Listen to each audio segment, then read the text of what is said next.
পশ্চিম মেদিনীপুর জেলার ধারেন্দ্রা গ্রামেতে কৃষ্ণমণ্ডলের ঘরে দুরিকা দেবীর গর্ভে জন্মগ্রহণ করলেন এক কৃষ্ণ ভক্ত পুত্র সন্তান। বৈষ্ণব পদকর্তা এক পাশে দাঁড়িয়ে গিয়ে উঠলেন, কে জন্ম নিলেন গো? আজ ধারেন্দ্রাতে জননীরা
দর্শন করে সবারই আনন্দ মাতার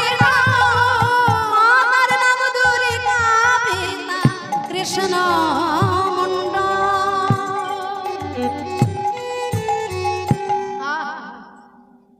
সোনার সংসার, অভাব আছে বটে কিন্তু সুখের অভাব নেই।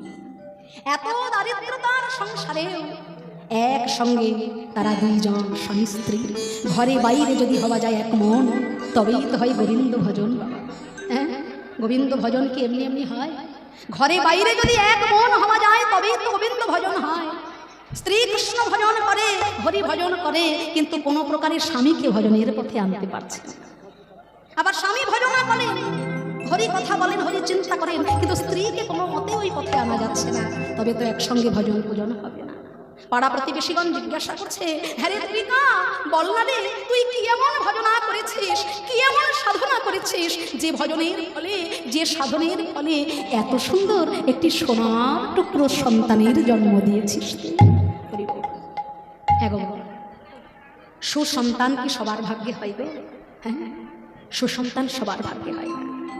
যশোদা মা ছিলেন বলেই তবে গোপাল এসেছিলেন। হ্যাঁ, গোপাল তো সবার ঘরে আসবে না।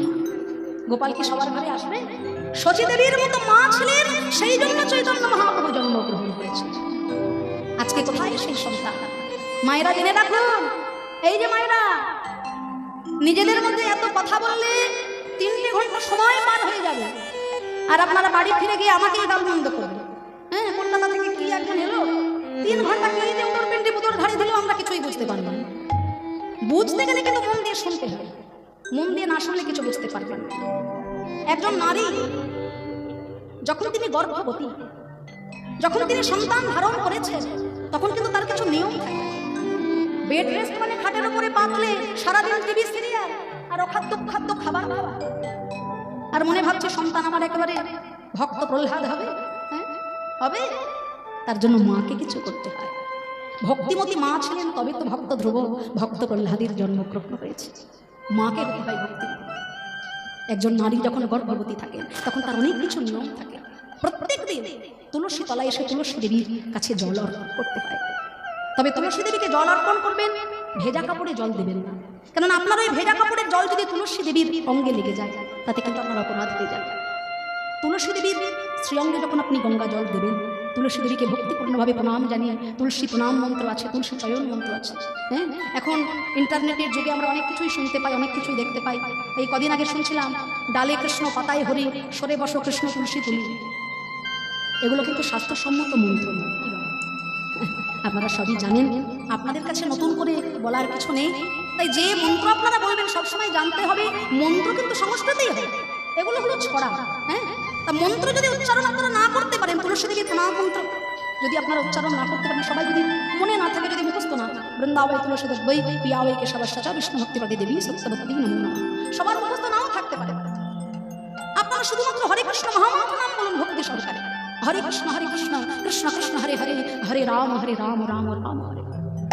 তুলসী দেবীকে জল দান করবেন, শঙ্খ বাজাবেন। শঙ্খ বাজাবেন বাবা তিনবার শঙ্খ বাজানোর অর্থ ত্রিদেবকে আহ্বান করা। 3 বার শঙ্খ বাজাবেন, কিন্তু 4 বার শঙ্খ বাজাবেন না।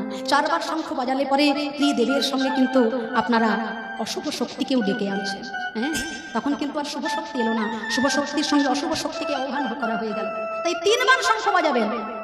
আবার জল শঙ্খ বাজিয়ে দেবেন না, জল শঙ্খ বাজাবেন না কিন্তু কদিন আগে। এগুলো হলো ভগবানের ব্যাপার। এখানে কোনো ছেলে খেলা, এখানে কোনো অভিনয় অ্যাক্টিং চলে না বাবা। ভগবানের সেবা এত মুখের কথা নয়। আর প্রত্যেক দিন যে মা, যে নারী গর্ভবতী থাকবেন, দিনে অন্তত 3 বার উচ্চৈঃস্বরে হরে কৃষ্ণ মহামন্ত্র জপ করবেন। আপনার এই উচ্চৈঃস্বরে হরিনাম মহামন্ত্র আপনার সন্তানের কর্ণগোচরে যাবে। আর সেই মন্ত্র প্রত্যেক দিন শ্রবণ করতে করতে ভক্ত আপনার কৃষ্ণ ভক্ত সন্তান হবে। এগুলো নিয়ম। আর ফুল অর্পণ করবেন ভগবানের চরণে। 3 প্রকারের ফুল গোবিন্দ চরণে দিলে আপনার পাপ হবে, মহাপাপ। এগুলো জেনে রাখা দরকার। শুধু ফুল দিলেই যে পুণ্য হবে তা নয়। 3 প্রকারের ফুল আপনারা কখনো গোবিন্দ সেবায় দেবেন না। প্রথমত কুড়ি ফুল, যে ফুল এখনো কৃষ্ণ সেবার জন্য সম্পূর্ণ ফোটেনি, কুড়ি অবস্থার ফুল তুলে গোবিন্দ সেবায় দেবেন না, এতে পুণ্যের থেকে পাপ হবে। বাসি ফুল, আগের দিন রাত্রে শুকিয়ে যাওয়া ফুল পরের দিন বাসি হয়ে গেল, সেই বাসি ফুল গোবিন্দ সেবায় দেবেন না, এতে অপরাধ হবে। আর চুরি করা ফুল, ভোরবেলায় মর্নিং ওয়াক করতে বেরোচ্ছি, তার কাছে ভালো জবা ফুলটা ফুটেছে, তার কাছে ভালো গোলাপ ফুলটা ফুটেছে, একেবারে শাস্ত্র বলছে, হরিভক্তি বিলাস গ্রন্থ পড়ে দেখবেন বাবা, সেখানে পরিষ্কার করে লেখা আছে চুরি করা ফুল যদি আপনি গোবিন্দ চরণে নিবেদন করেন, যতটুকু পুণ্য সঞ্চয় হলো, যার গাছ পুণ্য তার অর্জন হয়ে গেল। চুরি করলেন আপনি, ভোরবেলায় ঘুম থেকে উঠলেন আপনি, হেঁটে হেঁটে গেলেন আপনি, ফুল দিলেন আপনি চরণে, লাভ কিছু হলো? ঘরে বসে তার পুণ্য হয়ে গেল যার গাছের ফুল। হ্যাঁ, পুণ্য হবে না যার সামর্থ্য নেই ফুল কেনা। আপনার ক্ষমতা আছে, ব্যাগ ভর্তি বাজার করে বাড়ির মানুষগুলোর জন্য আনছেন হাজার হাজার টাকায়, আর মাত্র 10 টাকার ফুল কিনে গোবিন্দ সেবায় দিতে পারি না? দেওয়া যায়। তাই মন যদি থাকে, ভক্তি যদি থাকে, ভগবান পাওয়া যায়। তাই আজ যিনি জন্মগ্রহণ করলেন, যে কৃষ্ণ ভক্ত সন্তান জন্মগ্রহণ করলেন দুরিকা দেবীর গর্ভে, তিনি আর কেউ নন, কৈলাসপতি স্বয়ং শিব শম্ভু ভোলা মহেশ্বর। তিনি হলেন মহাবৈষ্ণব। শাস্ত্র বলছে বৈষ্ণবানাং যথা শম্ভু, শিব ঠাকুর হলেন মহাবৈষ্ণব। অদ্বৈত আচার্য রূপে সারা জন্ম ধরে কৃষ্ণ ভজনা করেও তার জীবনের আশা মিটল না। তিনি আবার জন্মগ্রহণ করলেন ধারেন্দ্রা গ্রামেতে, কৃষ্ণ মণ্ডলের ঘরে, দুরিকা দেবীর গর্ভে। শিব ঠাকুর হলেন মহাবৈষ্ণব, আর মা জগৎ জননী দুর্গা তিনি হলেন মহাবৈষ্ণবী। তিনি হলেন মহাবৈষ্ণব, তার স্ত্রী স্বয়ং দেবী দুর্গা তিনি হলেন মহাবৈষ্ণবী। এই তো কদিন